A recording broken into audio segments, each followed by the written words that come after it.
I think anger is an intriguing subject because it is highly, highly subjectively experienced. Depending on the experiences that we had of anger growing up and what we were taught and what we were shown, we're all going to have very different ideas about what is acceptable, about how we express our anger, what is scary about anger, and also what is kind of fine about anger. Because often what I'll see when I'm working with a couple, but also with individuals, is that there are different attitudes and there are different experiences of being on the receiving end of what is perceived to be as anger.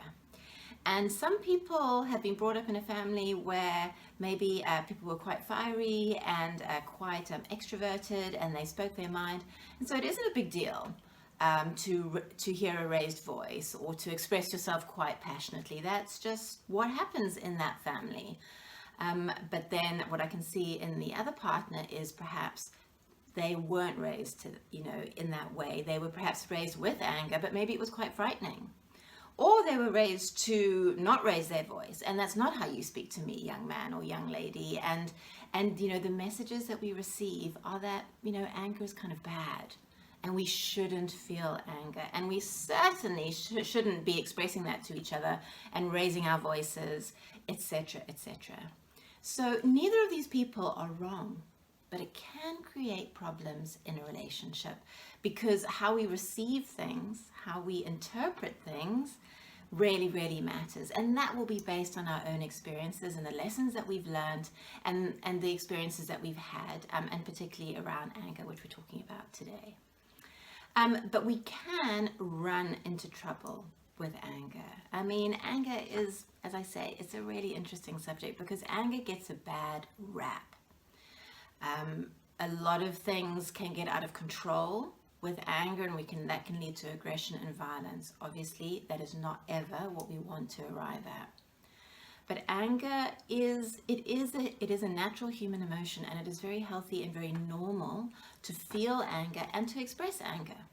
It is there. We can sort of demonize anger a little bit, and I think we need to be careful because in therapy in the 80s and 90s, there was a big movement about embrace your anger. It's okay to feel your anger. Yeah, let's get angry, and it'd be like, great, I can really hear the anger coming through. Because as humans, we do repress and we do suppress a lot of our anger. And then it comes out sideways. As we say, it comes out in other behaviors that are unhelpful. So the philosophy then was, let's be more direct with our anger. Let's be more real with our anger and more responsible with it, which has great wisdom to it. What we know today is that anger has so many benefits actually that people don't realize. And something that I like to work with my clients is let's harness your anger. It is an energy, it is a life force, and it can help us. It can help spur us on. It can help motivate us to do things. When we're angry about something, that's when we're going to do something about it. The danger, of course, with anger is that we are very reactive when we are in anger and when we feel anger. And research has shown that we can actually react in these 4 ways that I outlined in my post that I'm going to go through today. And this is when it is unhelpful. So it's really useful for us to notice which of these things we do. Sometimes we do all of them. I spoke to someone the other day who said you did all 4 of them in the morning. Sometimes, we will all participate in this unhealthy dealing with anger, and that isn't a problem in itself. But if it is a habitual, entrenched behavior in your life or in your relationship, it's really, really going to cause major problems, and it's going to keep you stuck, and it will get in the way of your intimacy.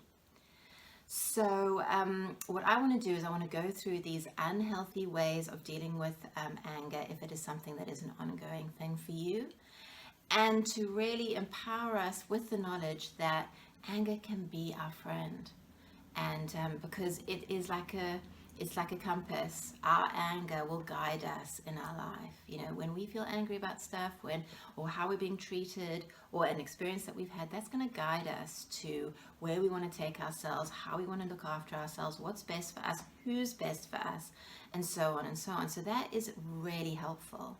So we need to know when we're angry. Some of us struggle to know when we're angry. We need to recognize when we're angry, and we can use that to inform our choices, to make loving, healthy choices for ourselves. And like I was just saying, it can also really spur us on. It can fire us up and get us going and get us doing stuff. If we have that little bit of fire in us, that little bit of anger taking us through, it can galvanize us, and it can be really powerful. So that's what I would love us to be doing with our anger. But what I'm going to go through now is the stuff we need to watch out for that can affect our behavior when we are angry, because this is going to be destructive and we really need to get on top of it. So the first thing I spoke about was if we can escalate our anger, if we are escalators. Escalators are often evident within arguments. If we're arguing with a friend or a colleague or our partner, we're in the reactivity. You know, we've been triggered, we're in the fight, or the fight, flight, freeze. We're in the fight, and we are just, I always say, we're throwing logs on the fire. We are making things worse. We are escalating the high intensity. The conflict is getting greater. The stakes are probably getting higher. And our systems are getting more and more activated. So very little good will happen when we're like this. And I think the temptation when we're angry and when we're in our reactivity is that we will naturally escalate. We'll ask provocative questions. We'll say provocative things. We are not really in control of ourselves in this moment. We're fighting. We're fighting for our survival. So it is inherently destructive. So, you know, this is when we have to do the stuff that's really, really hard, where we have to recognize, oh my God, okay, I'm recognizing my tone of voice. I'm recognizing I'm losing control. I'm escalating. And we need to do the thing that we least want to do, which is we have to take a step back. We have to take a few breaths. We have to possibly say, look, I need to pause this conversation. I need a timeout. We have to get back in control of our reactivity and what we're doing and we're saying, because we've lost control. If we continue to escalate, things will get very bad. You know, I see this in couples all of the time, escalating fights all the time. And those can become completely habituated, and they just happen all of the time. The second thing I spoke about was, what was it? Was it negative interpretation? I think it was. Let's talk about negative interpretation. Negative interpretation is when we see things through a negative lens. Everything that we hear and we receive, we can make negative. Obviously, sometimes it is negative, but sometimes it's not. We can take offense, we can get hurt, and then we get on the defensive because we've heard something that we perceive to be negative. And the reason why this is of interest psychotherapeutically is that this speaks of our younger selves. You know, as I've outlined in my previous teachings, when we are young, we are constantly looking to our environment for some key messages. And those messages are, am I safe? Are people good? Will I get my needs met? Do I belong? Am I loved? Do I feel loved? All of those things we're constantly looking out for. I think what I observe with negative interpreters is perhaps some of those messages that we got when we were younger were in the negative. It's like, no, it actually is a bit unsafe. And no, people can't always be trusted. And no, your needs can't always be met. And so then we get into the space of learning that all of those things are kind of true. And so we are then in this place of negativity, of worry, of fear, of anxiety, of expecting the negative. And when we expect the negative, like I always say, we repeat what we know, we will kind of create that. So negative things will happen in our life for sure. And all of that then just confirms our fears and insecurities through confirmation bias.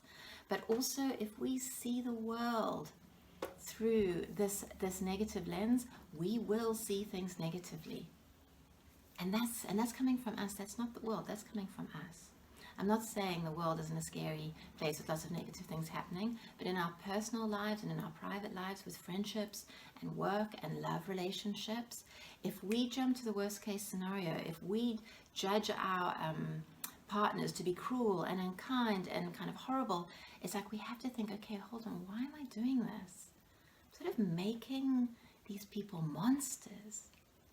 And they're not monsters. None of us are monsters. You know, we're all flailing about doing the best we can. But if we are negative interpreters, we will see the negative and take the negative in everything, whether it's there or not, and then go on the defense. So we need to be really careful about that, because that's kind of a sad thing, that we can't see any positive or good, that we just negatively interpret. So yes, and then there are, I'm forgetting one.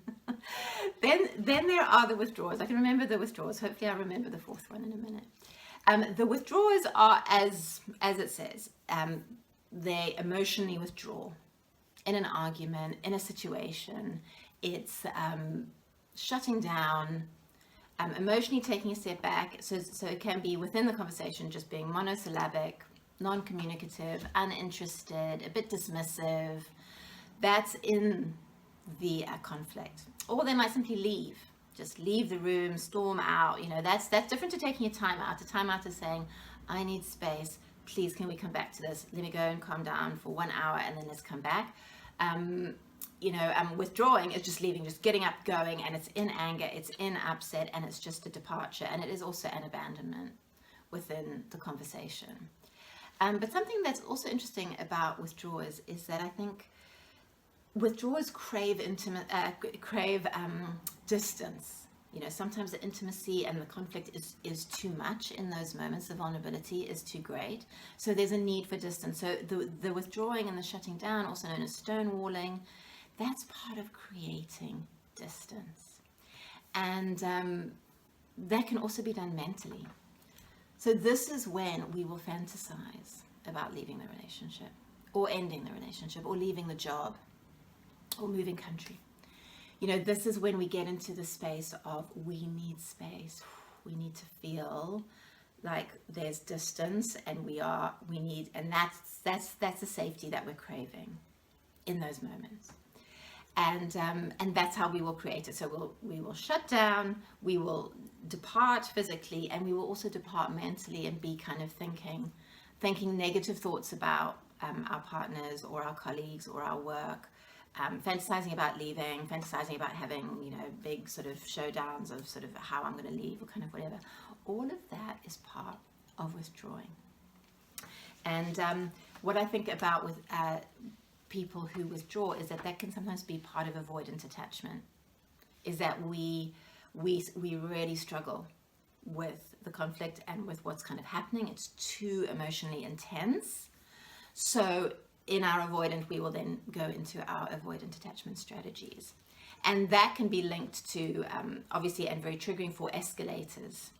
So escalators are probably more anxiously attached ways of relating.